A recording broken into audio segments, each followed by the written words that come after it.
nous avions suivi l'été dernier le quotidien des soigneurs animaliers du parc des Cities, nourrissage, naissance, soins, échanges avec d'autres zoos, nos équipes sont de retour pour prendre de leurs nouvelles.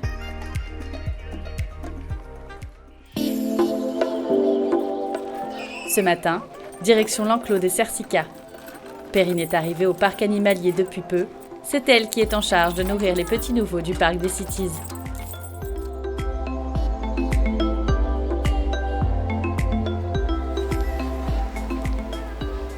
Un mâle et 4 femelles sont arrivés des grottes de Han de Belgique. Originaires d'Asie, les Sika ne sont pas farouches et vivent en groupe. Tout se passe bien. Au niveau du public, il n'y a aucun problème, parce qu'à l'époque, ils étaient dans un enclos passant. Donc ils ont l'habitude du public. Et c'est des petits cerfs et les enfants souvent ils font la référence avec Bambi des dessins animés, donc ça plaît beaucoup.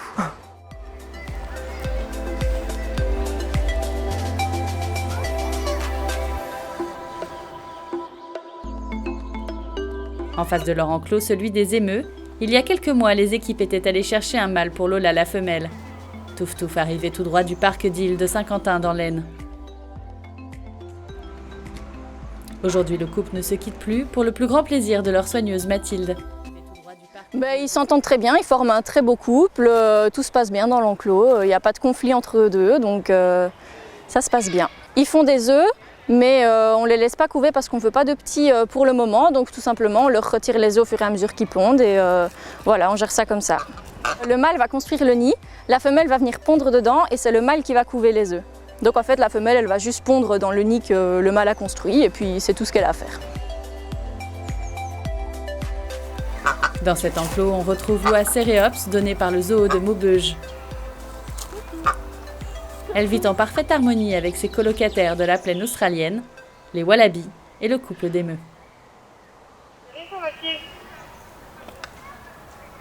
Ouais Perrine. Tu peux me rejoindre au maras s'il te plaît? Ok, j'arrive tout de suite. Tiens, tu vas pouvoir m'aider. Ok. T'as qu'à prendre les bananes, je prends le ballon et on va au maras. Ok, ça marche. Je vais essayer de prendre tout. C'est bon. C'est bon.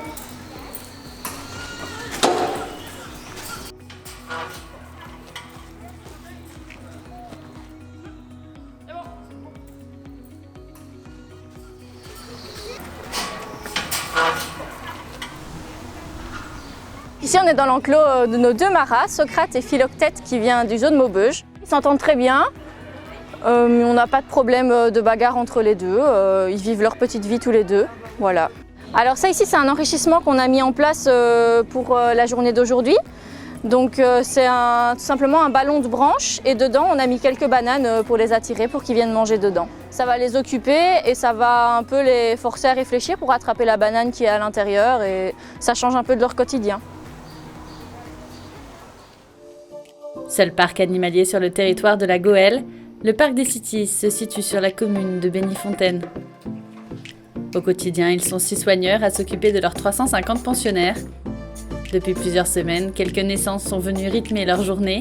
Une petite Sika a vu le jour pendant le confinement et a créé la surprise. Les Cercica, ils sont arrivés en début d'année et on savait que dans le lot, il y en avait une qui était pleine. Et effectivement, le 27 mai, on a eu un jeune pendant le confinement, donc qui n'a pas été vu tout de suite par le public. Mais ça a été la surprise du matin, on a retrouvé une jeune dans l'enclos. C'est des cerfs qui sont de la même famille que nos cervidés dans nos régions actuelles, mais qui vivent eux plutôt en Asie. La petite Sika, c'est vrai qu'elle plaît beaucoup avec les enfants, d'autant qu'il y a longtemps qu'on n'avait pas eu de naissance de cervidés au parc. Et puis du coup on a fait un concours sur Facebook aussi pour lui trouver un prénom et on a fait un vote après pour déterminer le prénom idéal et on voulait que ça commence par GR pour faire comme aux grottes du Han d'où elle est originaire et du coup elle s'appelle Granule. La maturité sexuelle c'est vers 1 an et demi à peu près, donc dès la 2e année elle pourra se reproduire sans problème. Une autre naissance, elle, plus attendue, est enfin arrivée, un petit alpaga. Suivi de près par les vétérinaires du parc, la maman et la petite se portent bien. Et le cria est devenu le centre de toutes les attentions. Donc notre petite femelle alpaga est née le 5 juillet de cette année. La naissance était donc très attendue et suivie par les vétérinaires avec plusieurs fois des échographies. Et nous sommes très heureuses de l'avoir accueillie au sein du parc des Cities pour la toute première naissance au parc d'alpaga. Notre mâle a été séparé pour la mise bas, qu'elle se passe tranquillement, donc il reste 2 femelles dans l'enclos avec la petite aujourd'hui. Et le petit s'appelle le cria chez l'alpaga. La femelle alpaga va être sevrée vers l'âge de 6-8 mois à peu près. Elle sera seulement à maturité sexuelle d'ici 1 an et demi à 2 ans. Quoi. Voilà, chez les alpagas, c'est assez long. Aussi, d'où la gestation qui dure 11 mois aussi sur ces animaux. Quoi. Mais il n'y a pas que chez les grands mammifères que les naissances se sont enchaînées. Chez les oiseaux et les gallinacés, Dame Nature a été généreuse pendant le confinement. Des poussins carolins, mais aussi des mandarins et des fuligules niroca.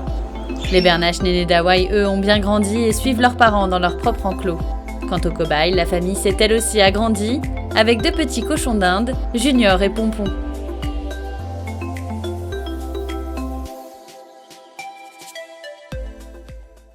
L'été dernier, nos équipes avaient suivi les soigneurs du parc des Cities dans leurs échanges avec d'autres parcs et zoos. Direction la ferme pédagogique du Camélu à Givelde, près de Brédune. Près d'une 40aine d'espèces peuplent les allées, comme des buffles, des cochons laineux ou encore Jules le chameau. Eux aussi ont eu quelques nouveaux pensionnaires ces dernières semaines, comme un petit daim, mais aussi des autruchons, animal emblématique de leur ferme.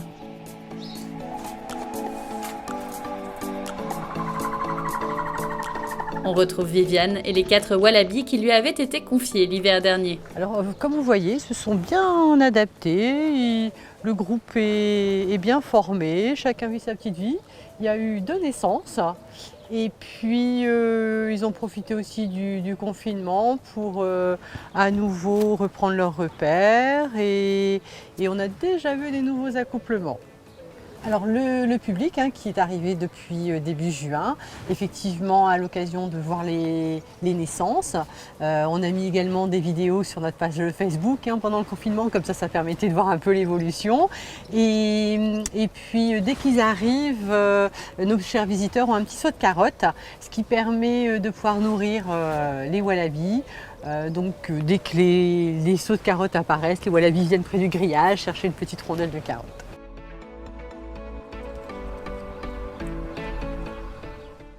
Nous reprenons la route, direction Maubeuge, pour aller prendre des nouvelles des grues couronnées données par l'équipe des Cities. Nous avions rencontré Jimmy Ebel, directeur du zoo l'été dernier. Aujourd'hui, c'est Julien, responsable chef animalier, qui nous donne des nouvelles des 2 grues mâles devant leur volière africaine. Alors ici, c'est une volière d'immersion de plus de 2000 m². Donc on parle de volière d'immersion parce que le public peut traverser cette volière. Elle a été agrandie il y a maintenant 2-3 ans, où on a intégré l'espèce de pélican qui côtoie les grues couronnées, les ibis sacrés, les cigognes blanches et puis les vautours fauves. Alors on avait 4 femelles et puis on a décidé d'accueillir 2 mâles du parc des Cities qui sont arrivés l'année dernière ici au zoo. Et le but, c'est qu'un mâle dominant prenne une femelle et puis qu'il forme un couple pour la future repos. Alors ça s'est très bien passé. Il y a un mâle plus ou moins dominant, mais ce n'est pas encore vraiment établi au jour d'aujourd'hui. La coopération, il y a eu une petite période de découverte où les femelles étaient un peu distantes et les mâles de l'autre côté, mais très vite, en quelques jours, quelques semaines, ils se sont mis ensemble et puis ils évoluent régulièrement pour le moment à 6. Alors avec les autres espèces, il n'y a aucun problème, vous pouvez le voir ici derrière moi, ils sont vraiment tous l'un à côté de l'autre. On pourrait croire que les pélicans vont choper tout le monde avec le gros bec, mais ça se passe bien. Donc ils évoluent, que ce soit au sol ou au niveau des nids, et tout le monde a plus ou moins sa place et ils évoluent tous ensemble vraiment très sereinement. Situé dans les remparts de Vauban en centre-ville, le zoo de Maubeuge s'étend sur près de 7,5 hectares. Au total, c'est plus de 300 animaux d'une 60aine d'espèces qui vivent dans cet écrin de verdure. C'est vrai qu'on a pas mal de grosses espèces de mammifères. On a les éléphants asiatiques, 2 mâles qui font partie d'un programme européen d'élevage et qui ici reçoivent des soins d'entraînement quotidien, des trainings, des pédicures, des prises de sang. Il y a d'autres gros mammifères comme les girafes donc également 2 mâles, les hippopotames, un bassin où on a 2 femelles sur le bas du parc, et après on a d'autres fauves également, donc les lions asiatiques, les ours à lunettes, des espèces vraiment beaucoup plus rares aussi comme le loup à crinière où il en reste que 2000 dans la nature, des panthères du Sri Lanka où il en resterait environ 500-600. Donc voilà, pas mal de grosses espèces et d'animaux assez emblématiques et à la fois très menacés dans leur milieu naturel. Des espèces emblématiques comme ces 2 sœurs tigresses de Sumatra, arrivées il y a quelques semaines du Burger Zoo en Hollande. En danger d'extinction, et compte tenu des menaces qui pèsent de plus en plus sur leur habitat, ces carnivores doivent en grande partie leur survie aux programmes européens d'élevage et de conservation. Alors les échanges en parc zoologique, c'est vraiment indispensable. Il faut savoir que les zoos ne prélèvent pas d'animaux dans la nature, c'est vraiment les reproductions qui sont issues des parcs zoologiques qui vont aller dans d'autres structures. Donc les échanges ont une double vocation, perpétuer la survie de l'espèce et la population en parc zoologique, mais aussi éviter tout ce qui est consanguinité. Dans la nature, ça se fait naturellement, les animaux vont d'eux-mêmes fonder leur propre famille ou se reproduire à l'extérieur. C'est vraiment ce rôle que doivent jouer les zoos entre eux. Et donc c'est vraiment bien un terme, c'est vraiment de l'échange parce qu'on ne donne pas de valeur financière aux animaux pour vraiment essayer de diminuer au maximum le trafic.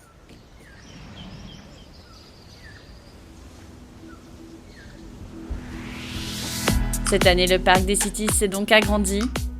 Au total, 34 naissances et 4 nouveaux pensionnaires. Les équipes travaillent sur de nouveaux projets, l'arrivée de nouvelles espèces et l'agrandissement du parc avec la construction de nouvelles volières en 2021.